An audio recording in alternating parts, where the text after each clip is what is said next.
We are now in the middle of a high-intensity phase with ongoing ground operations, military operations. There will be a transition to another phase of this war, one that is focused in more precise ways on targeting the leadership. And we're not here to tell anybody, you must do X, you must do Y. We're here to say, this is our perspective. Laying out Israel's war plan for the public is only going to help Hamas. We do not believe that it makes sense for Israel or is right for Israel to occupy Gaza, reoccupy Gaza over the long term. The terrorists chose to embed themselves among civilians. And that creates an incredible burden on the IDF. The responsibility that sits with Hamas.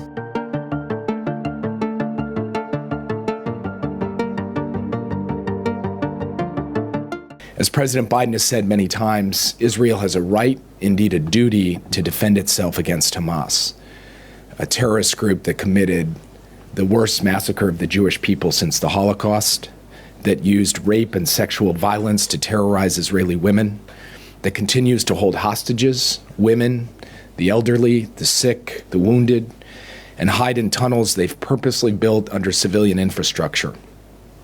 And I'm here today on President Biden's behalf to emphasize our continued commitment to support Israel in its fight against Hamas. Yesterday and today, I've met with Israeli Prime Minister Benjamin Netanyahu and his war cabinet, President Herzog, and a range of senior officials. We discussed the ongoing war and military operations, and we discussed our shared objective of ensuring that Hamas will never again pose a threat to the state of Israel, while minimizing harm to civilians, while ensuring the increased and sustained flow of humanitarian assistance into Gaza, and while working day in and day out, hour by hour, to secure the release of all of the remaining hostages so that they can return home to their loved ones.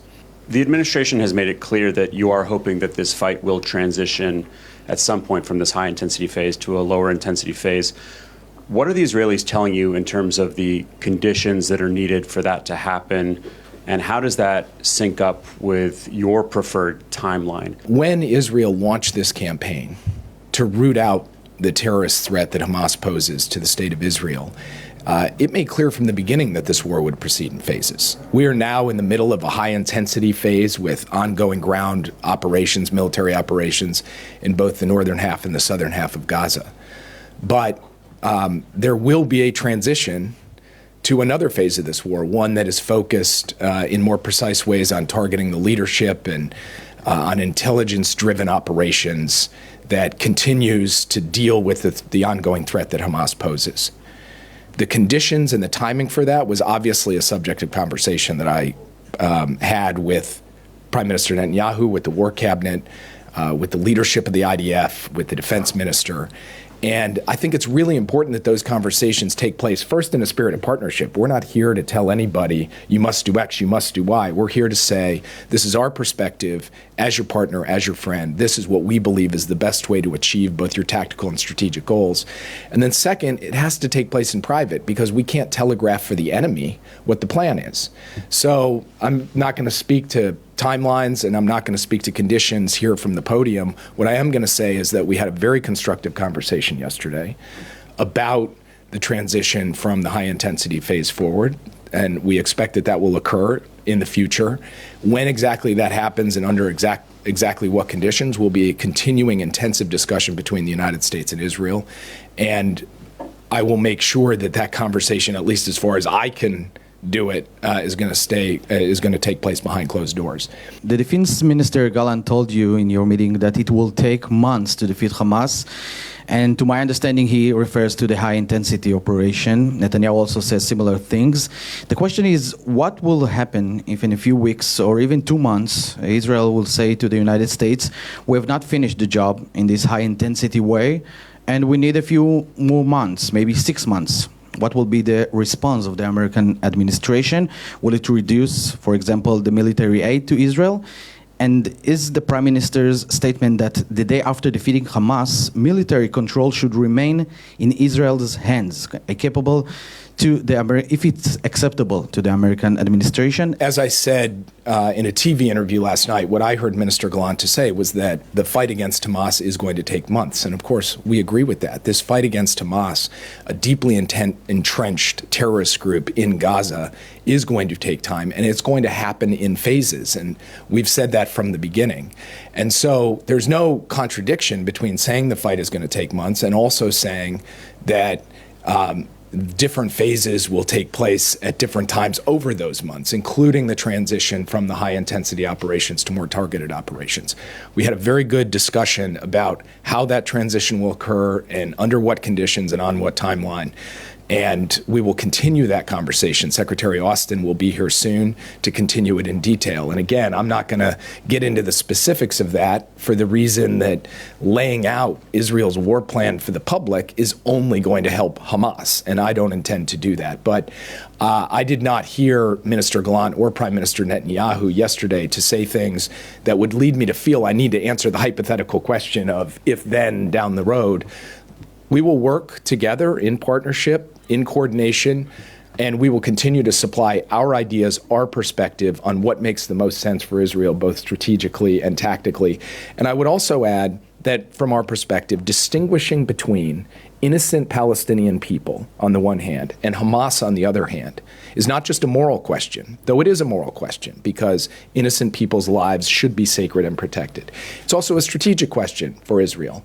And I think my Israeli counterparts didn't just acknowledge that, they very much indicated that their goal is to try to distinguish between innocent Palestinians and Hamas as we go forward. And we will continue to reiterate both publicly and privately our commitment to the notion that every innocent life should be sacred and should be protected. On the question of what happens in Gaza once the military operations are complete, the Israeli government has indicated that it does not have a long-term plan to occupy Gaza, and that ultimately the control of Gaza, the administration of Gaza, and the security of Gaza has to transition to the Palestinians. Now, the question of how that transition occurs, over what timetable, that is also something that we are having intensive discussions about. But the U.S. position on this is clear. We do not believe that it makes sense for Israel or is right for Israel to occupy Gaza, reoccupy Gaza over the long term, and that we would like to see ultimately that transition take place, and we can continue to work through the circumstances and the context for that transition. Does the right to self-defense justify the level of human suffering we're seeing in Gaza right now? Look, I think we have to take a step back and put in context what has happened since October 7th. On October 7th, you had a terrorist group, Hamas, come across the border from Gaza into Israel and massacre 1,200 people in a brutal and savage way. They then turned around and went back into Gaza and hid behind a civilian population, using civilians as human shields, using protected sites like hospitals and schools for military purposes, embedding themselves among the innocent Palestinian people, and continuing to fire rockets at Israeli cities, and continuing to go out on the airwaves and say, we're going to commit October 7th again and again and again, and go out and state, we're in a permanent state of war with Israel, and go out and state, we would like to see Israel's right to exist eliminated. So that is the reality that the IDF is contending with when it goes in.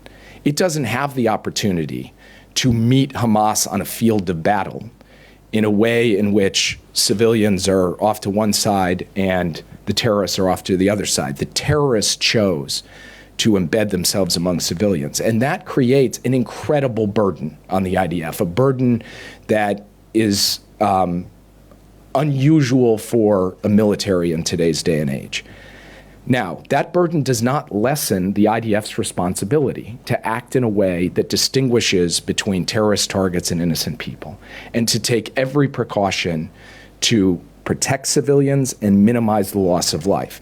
It also doesn't lessen the burden, by the way, to ensure that humanitarian assistance flows in sufficient quantities that the Palestinian people have access to the food, water, medicine, sanitation that they don't just need, that they deserve as a basic matter of dignity of human beings. And so those are messages that we have conveyed quite clearly to the Israeli people. But what I think has been lost a little bit in this whole debate is the responsibility that sits with Hamas, who not only is doing all the things I just described to put the Palestinian people in a terrible position, but is also holding more than 100 hostages still to this day, men, women, children, in tunnels, in circumstances that are dire and deteriorating. So our position from the very first day of this conflict has been that Israel has the right to go after Hamas in these difficult circumstances, and also has the responsibility to do so in a way that comports with our values, with international humanitarian law, and with the strategic necessity to see the fundamental difference between innocent Palestinian people and these evil terrorists of Hamas. And that is a position that we have stated publicly, is a message we drive in very granular terms privately in the conduct of these operations, and we will continue to do so as we go forward. Israel, the IDF, has recovered 3 bodies only today of people who went hostage in Gaza.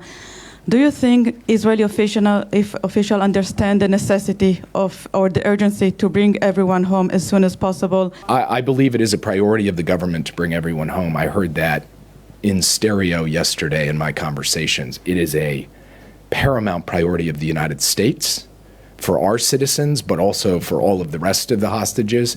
And I found it to be a priority for every member of the government. And then, as I said, something that the director of the Mossad is working intensively at the direction of the government in a way that, frankly, I find admirable, his personal efforts. And we will continue our work on this, and we'll continue to work closely with the Israeli government.